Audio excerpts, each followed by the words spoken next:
दहेज प्रथा पर कहानी। एक सुंदर सी कन्या अनामिका कॉलेज में अपना एजुकेशन पूरा करती है। तभी उसकी मुलाकात एक लड़के राहुल से होती है। राहुल भी बहुत स्मार्ट और माता पिता का आज्ञाकारी बेटा है। दोनों एक दूसरे को पसंद करने लगते हैं। दोनों का एजुकेशन पूरा होता है।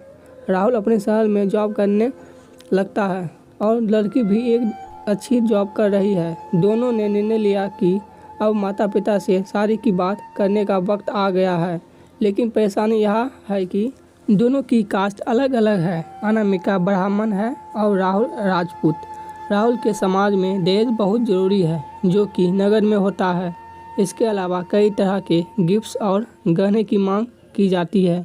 राहुल ने अनामिका को यह स्थिति स्पष्ट की और कहा, घर वालों को मनाओ, अगर तुम सभी मांगें पूरी करवाती हो तो मेरे माता पिता तुम्हें पलकों पर बैठाएंगे। अनामिका ने अपने माता पिता से यह बात कही। अनामिका के माता पिता को यह बात पसंद नहीं थी, पर अनामिका की जिद थी कि अगर मुझे दहेज देंगे तो मेरी इज्जत बढ़ेगी। अनामिका के माता पिता सक्षम भी थे, बिना मांगे भी अनामिका को बहुत कुछ दे सकते थे, पर उन्हें इस तरह दहेज की मांग करने वाले लोग पसंद नहीं आ रहे थे। लेकिन माता पिता अनामिका की खुशी चाहते थे। उन्हें यह डर था कि कहीं उसकी बेटी ये ना सोचे कि वे अपनी बेटी को कुछ देना नहीं चाहते। इसलिए उन्होंने सभी शर्तें मानी। शादी में राहुल को कार, फ्लैट, फर्नीचर के साथ 50 लाख नगद दिए गए। साथ ही अनामिका को गहने भी दिए गए और सभी रिश्तेदारों को गिफ्ट्स और कपड़े भी दिए।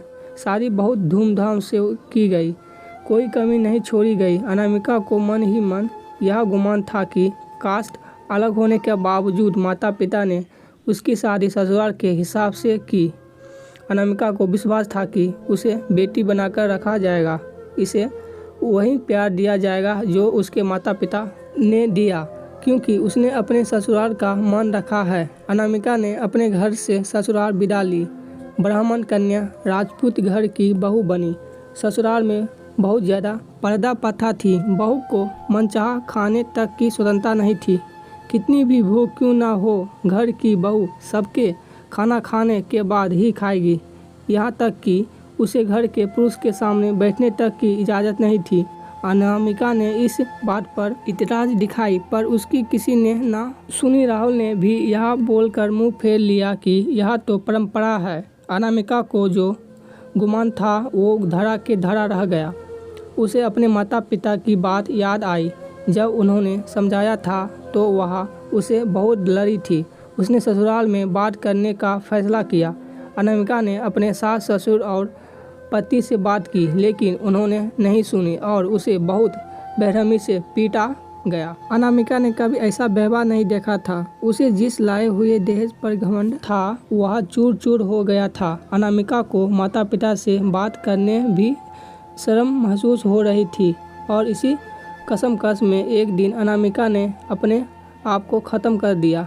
माता पिता को जब यह पता चला तो उन्हें अपनी गलती का एहसास हुआ कि वक्त रहते समझा होता तो बेटी साथ होती। जो लोग दहेज पर बेटे की शादी करते हैं उनकी सोच हर तरह से छोटी होती है।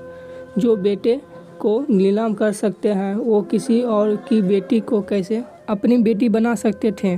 दहेज कभी खुशियाँ की चाबी नहीं बन सकता, यह बात सभी को समझनी होगी। इस दहेज प्रथा की कहानी में आपने पढ़ा होगा कि माता पिता ही नहीं, लड़की की सोच भी दहेज को सपोर्ट कर रही थी। कई बार लड़कियों को दहेज का गुमान हो जाता है, पर जो लोग लोभी होते हैं वो कभी अच्छे नहीं हो सकते। यह बात सबको समझने की ज़रूरत है। कहानियाँ जीवन में बहुत मायने रखती है। कई बार बड़ी से बड़ी डिग्री भी ज्ञान नहीं देती और एक छोटी सी कहानी जीवन बदल देती है। शिक्षाप्रद कहानी को आधार बनाकर अपने बच्चे को जीवन का सच्चा ज्ञान दें।